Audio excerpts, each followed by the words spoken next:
is to make India express itself and break that order. It's not complicated. I'll show you. Sandeep, can you give me an order?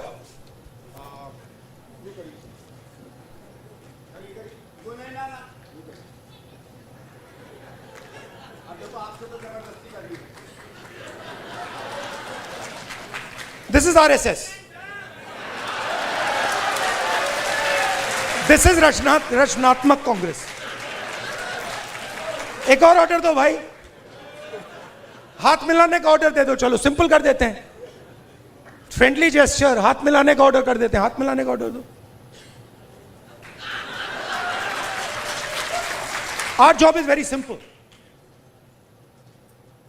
And we can drive them crazy. इनको हम मतलब पागल कर देंगे. मैं आपको बता रहा हूं, नरेंद्र मोदी रात को नहीं सोता है.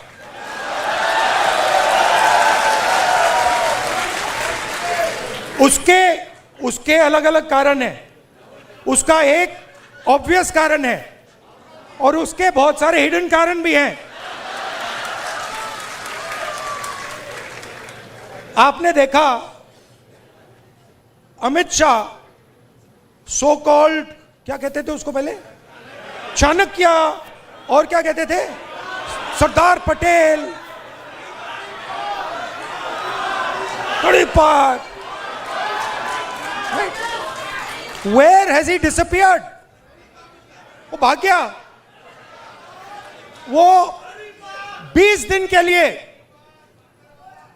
पार्लियामेंट हाउस में नहीं घुस पाया वो. Why? Because for the first time they are feeling India's expression. और अब इनको बात समझ आ गई है कि अब ये देश अपने आप को एक्सप्रेस करने से नहीं रुकने देगा. ये चल रहा है गया. और आपको अपना छोटा सा मतलब आरएसएस का ऑर्डर क्रिएट करना है, क्रिएट कर दो, उठा के तोड़ के फेंक देगा. ये उसका एक तरीका है. मोहब्बत की दुकान है. वही बेसिकली वही कह रहा हूं. वो कह रहे हैं, देखिए, आइए संदीप, फिर से आपको डिस्टर्ब करता हूं. अब आप मुझे एक ऑर्डर दीजिए. हाँ, नहीं, आप एक ऑर्डर दे, एक ऑर्डर दे दीजिए मुझे, कोई भी ऑर्डर. ये क्यों किया मैंने? एक ही कारण है, क्योंकि मैं डर गया. अगर मैं ऑर्डर से डर गया, ऑर्डर देने वाले से डर गया, तो मैं अपने एक्सप्रेशन को बंद कर दूंगा. अगर नहीं डरा, क्यों मैं बंद नहीं करूंगा. मैं अंदर अपने एक्सप्रेशन को मतलब अंदर से गाली दूंगा कि भैया मुझे मतलब ये अच्छा नहीं लग रहा है. But that is an expression of fear. That is cowardice. And frankly, I must tell you, a lot of people in India, and this is something that has disturbed me, a lot of people in India have been behaving like cowards. So many people.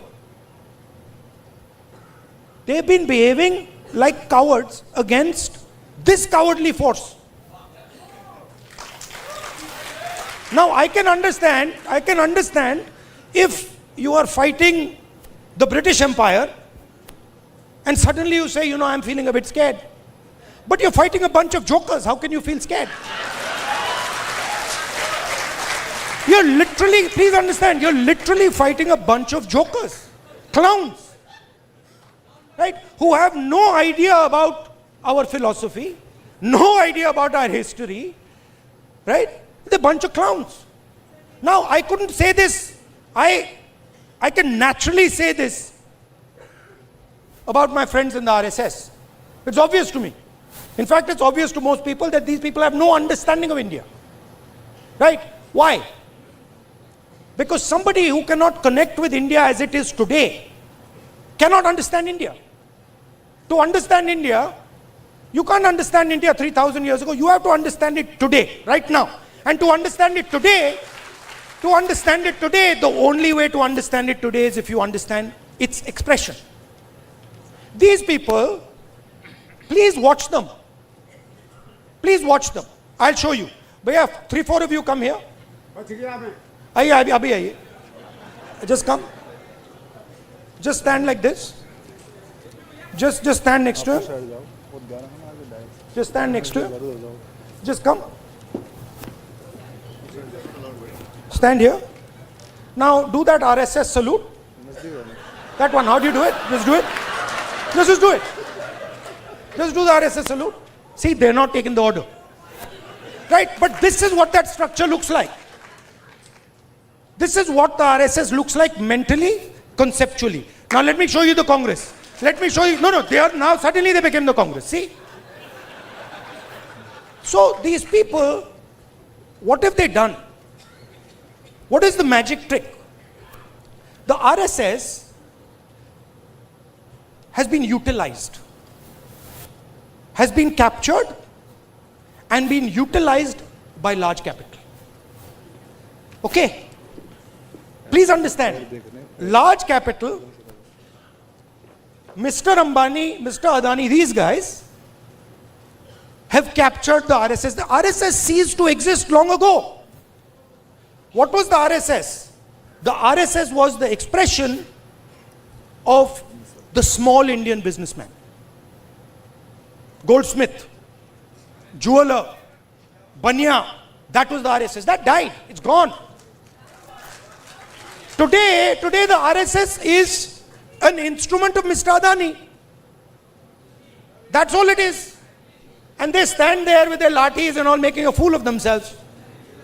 Hindi में बोलूं, मेरा कहना है RSS क्या था?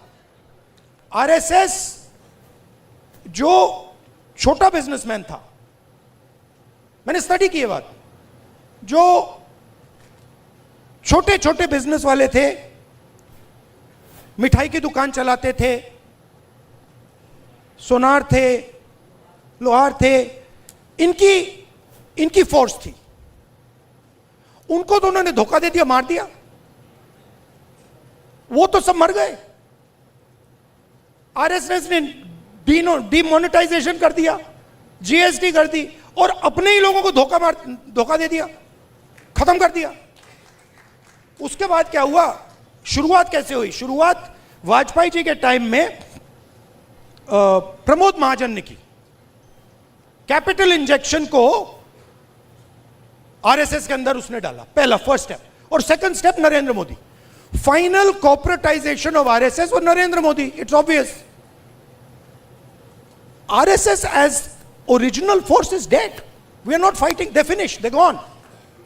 Now RSS is an instrument of large capital. They are servants of Mr. Adani, just like Mr. Modi is servant of Mr. Adani. Now, what is our problem? Our problem, which has now to a great extent been resolved, that my friends in the media have been captured by them. It's a big problem, because they will come and tell me, sir, we don't like what is happening. But we have to, they tell me, I'm telling you, we have to feed our children. हमें भी नौकरी करनी है. मेरे मतलब वो prime minister house के सामने पुलिस वाला है, मेरे कान में विस्पर कर रहे हैं, भैया इनको हटाइए, आप यहां से इनको हटाइए. वो मुझे हटा रहा है और मेरे कान में कह रहा है, भैया इनको हटाओ. मैंने कहा ये क्या बात कर रहे हो? नहीं, हमारी नौकरी है, हमें काम करना है. अंडरस्टैंड. इनका भी एक्सप्रेशन मैं समझता हूं कि आपको अपने बच्चों की स्कूलिंग करानी है, फ्यूचर बनाना है. But there is also something known as national spirit. What is national spirit? National spirit is we are not going to allow a bunch of clowns to create order over us. Have you ever seen the Prime Minister have a conversation like this? Have you ever wondered? आपने कभी सोचा है कि प्रधानमंत्री press conference क्यों नहीं करते हैं? ये मेरे लिए नहीं सुनिए, ये मेरे लिए पहले बड़ी सरप्राइजिंग चीज थी. मैं सोचता था कि इसके पीछे कोई मार्केटिंग की स्ट्रेटेजी है, कुछ है। फिर मैं भैया उनके साथ कमरे में बैठ गया 5 मिनट, और बात समझ आ गई, भाई ये तो जा ही नहीं सकता मीडिया के सामने, ये तो वहीं का वहीं 5 मिनट में खत्म हो जाएगा।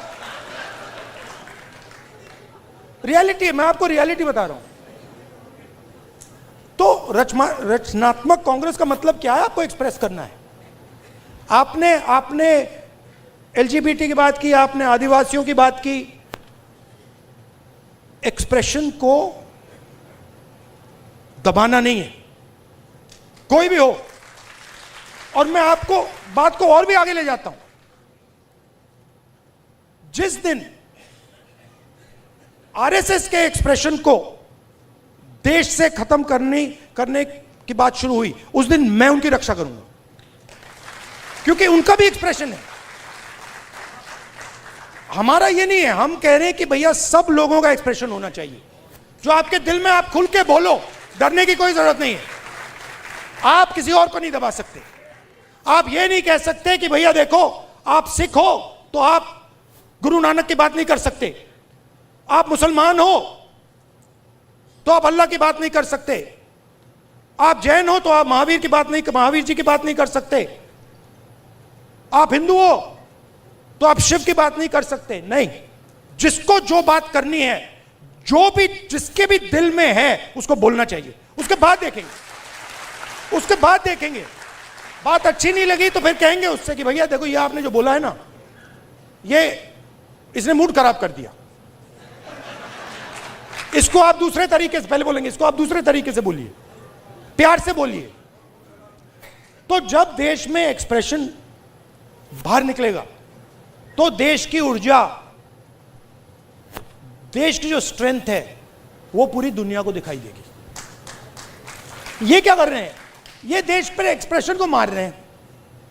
और आप बिलीव नहीं कर सकते इनके साथ हुआ क्या, मतलब आप इमेजिन नहीं कर सकते हुआ क्या इनके साथ।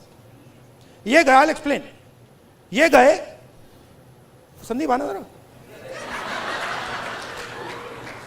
ये इनका पता नहीं कहां से इनके दिमाग में घुस गया।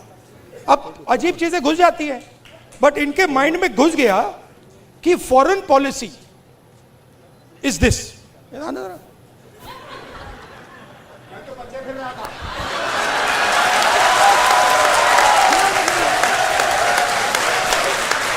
अब पता नहीं किसने डाला, कहां से घुसा कि भाई फॉरेन पॉलिसी का मतलब imagine the ignorance. Foreign policy. एक चीज पूछ सकता हूं? हाँ, मेलनी समझ के तो नहीं पकड़ा था? I have not reached there yet. But पता नहीं कहां से घुस गया कि फॉरेन पॉलिसी का मतलब नेताओं से गले लगना। मैं छोटा था, मैं आपको पता नहीं अंदर की बात है, बोलनी चाहिए नहीं बोलनी चाहिए, मां गुस्सा हो जाएंगी शायद, बट ठीक है मैं बोल देता हूं, फिर आप संभालना उनको। तो मैं छोटा था, हम अमेरिका गए, एक्सप्रेशन की बात हो रही है तो कह देता हूं, हम अमेरिका गए। मैं आपको ये बात इसलिए बता रहा हूं कि लीडर क्या होता है, मैं ये समझाने की कोशिश कर रहा हूं। तो हम अमेरिका गए, मैं 12 साल का था, प्रियंका, मैं, मेरी मां, दादी प्राइम मिनिस्टर थे। गले मिलने की बात हो रही है ना, तो स्टेट डिनर था, ऑफिशियल डिनर था।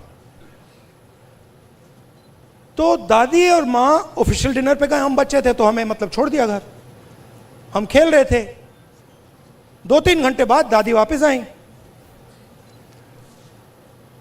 और दादी कहती हैं कि सोनिया, इन अमेरिकनों ने ना मुझे बिल्कुल बेवकूफ समझ रखा है। तो मां कहती है, मां दादी को मम्मी कहती थी, तो मां कहती है मम्मी व्हाई? और मेरी दादी कहती है, तुमने नोटिस नहीं किया कि जिस रंग की मेरी साड़ी थी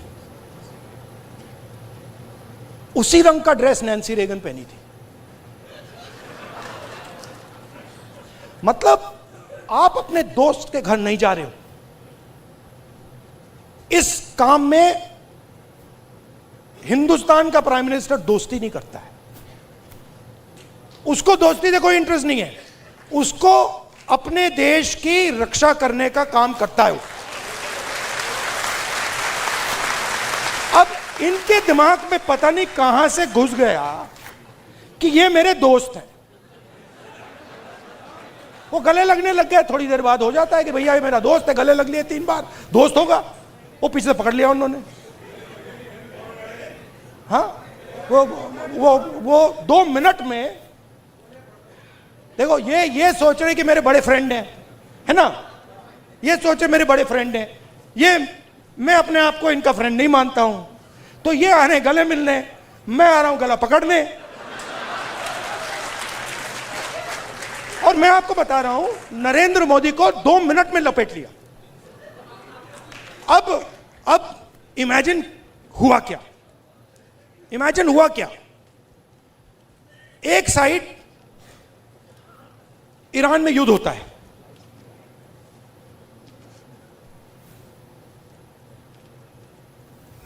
हिंदुस्तान के लिए अगर हिंदुस्तान अपनी स्ट्रेंथ को समझता और अगर हिंदुस्तान का नेता इंदिरा गांधी जी जैसा होता तो हिंदुस्तान के लिए दुनिया में सबसे बड़ी अपॉर्चुनिटी आपके सामने आई। कौन सी कि भैया ईरान हमारा पुराना दोस्त, अमेरिका हमारा दोस्त, रशिया हमारा दोस्त, चलो भैया हम रेलेवेंट बन जाते हैं, इनकी दोस्ती बनाते हैं। हुआ क्या? नहीं हुआ क्या, पाकिस्तान ने हमें जगह उठा के ले गया। जो मीडिएटर पाकिस्तान बन गया और हिंदुस्तान, मोदी जी देखते रह गए ये हुआ क्या भाई, ये कैसे हुआ। अब क्या हुआ, अभी ये मीडिया वाले आपको बता नहीं रहे, मुझे मालूम है। आजकल भैया मैं आपको बता रहा हूं, मोदी जी के ऑफिस के अंदर से मुझे इंफॉर्मेशन मिलती है, पूरा रिवोल्ट चल रहा है अंदर। हुआ क्या,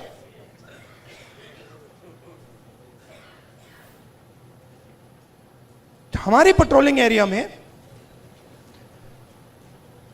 चाइना ने अरुणाचल में हमें पेट्रोलिंग करने से मना कर दिया कि भैया हाँ ठीक है, वो सब बात ठीक है, ये आपकी जमीन है, मगर आप यहां पेट्रोलिंग नहीं कर सकते। राजनाथ सिंह जी, अमित शाह जी और नरेंद्र मोदी जी की हवा निकल गई है। वो क्या कर रहे हैं, ऑपरेशन अभी चल रहा है, सारे मीडिया के एडिटर्स को कॉल कर रहे हैं कि भैया ये बात आप अपने अखबारों में मत डालो, छुपाओ।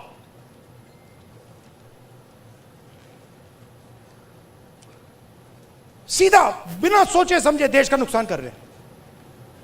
मैंने देखा, नहीं मैंने अपनी आंखों से देखा, गलवान के बाद प्रधानमंत्री आए, जूम कॉल थी, प्रधानमंत्री कहते हैं हिंदुस्तान की जमीन का 1 इंच चाइना ने नहीं लिया।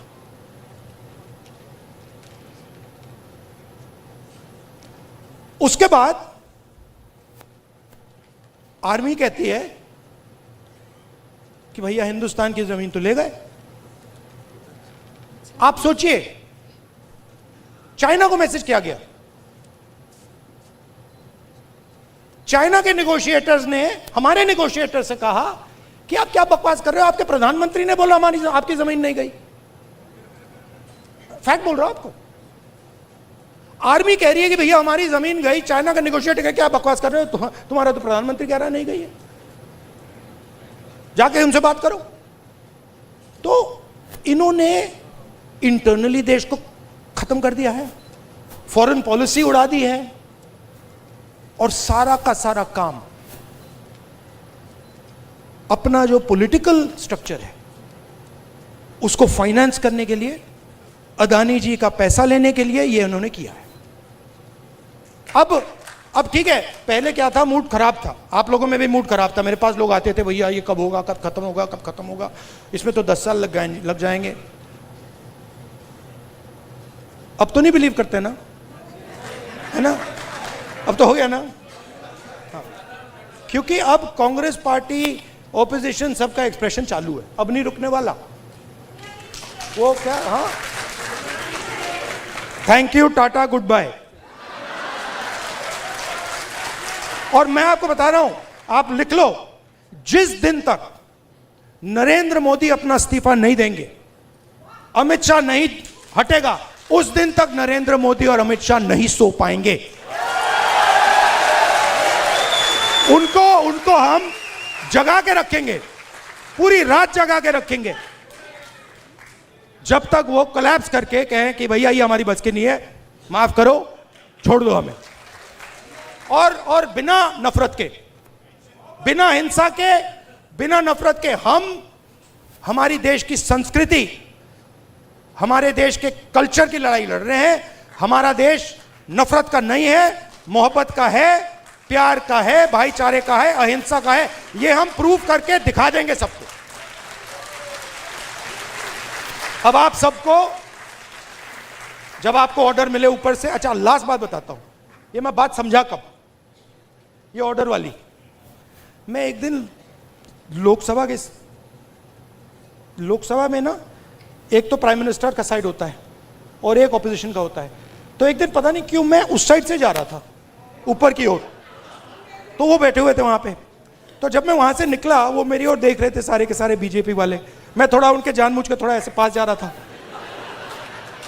और वो घूर घूर के देख रहे थे, मैं भी घूर घूर के वापस देख रहा था। तो एक बीजेपी के सांसद ने पता है क्या बोला, मैं सुन लिया, वो मेरे लिए एक्चुअली था नहीं, मगर मेरे कान में घुस गया वो, क्योंकि ओपोनेंट, मतलब ओपोनेंट गुरु होता है हमारे सिस्टम में, हमारी फिलोसॉफिकल सिस्टम में ओपोनेंट गुरु होता है, वो दुश्मन नहीं होता, वो हमें सिखाता है, और उससे हम नफरत नहीं करते हैं, उससे हम प्यार करते हैं, बट हम उसको समझाना चाहते हैं, यार तू गलत रास्ते पे चला गया है, प्यार से। तो उसने क्या कहा, उसने कहा पता है, ये जो है ना, मेरे बारे में बोला, ये जो है ना, अपने कॉलीग से बोला, ये जो है ना प्रॉब्लम पता है क्या है। वो बोलता है क्या है, कहता है ये, फिर उसने थोड़ा गंदा शब्द यूज किया, वो मैं नहीं यूज करूंगा, से, ये किसी खांचे नहीं, ये किसी भी खांचे में नहीं घुसता है, इसको ये कहीं भी नहीं फिट आता, ये कहीं भी घुस जाता है, अपना करता रहता है। हाँ, मैं और हम सब किसी खांचे में नहीं घुसने वाले लोग। हमारे पास हजारों खांचे हैं। देखिए मैं आपको बताता हूं, आप सिख हैं, ठीक है, पहला खांचा। दूसरा खांचा, आप बॉलीवुड स्टार जैसे हैं लुक में, दूसरा खांचा। तीसरा खांचा, आप भाई हैं, राइट। चौथा खांचा, आप स्पोर्ट्समैन हो, राइट। हम सब के पास हजारों खांचे हैं, जो चूज करना कर लो, किसी एक खांचे में नहीं फंसना। Love you all, thank you very much, keep fighting. ఇప్పుడు 49లో AMH టెస్ట్ మరియు వీర్య విశ్లేషణ ₹999 మాత్రమే. IVF ప్యాకేజ్ పై ₹20,000 తగ్గింపు. ఉచిత కన్సల్టేషన్, ఉచిత అల్ట్రాసౌండ్ స్కాన్. అపాయింట్మెంట్ల కొరకు సంప్రదించండి 8977738819. 49 అంటే ఆనందం, 49 అంటే సంతోషం.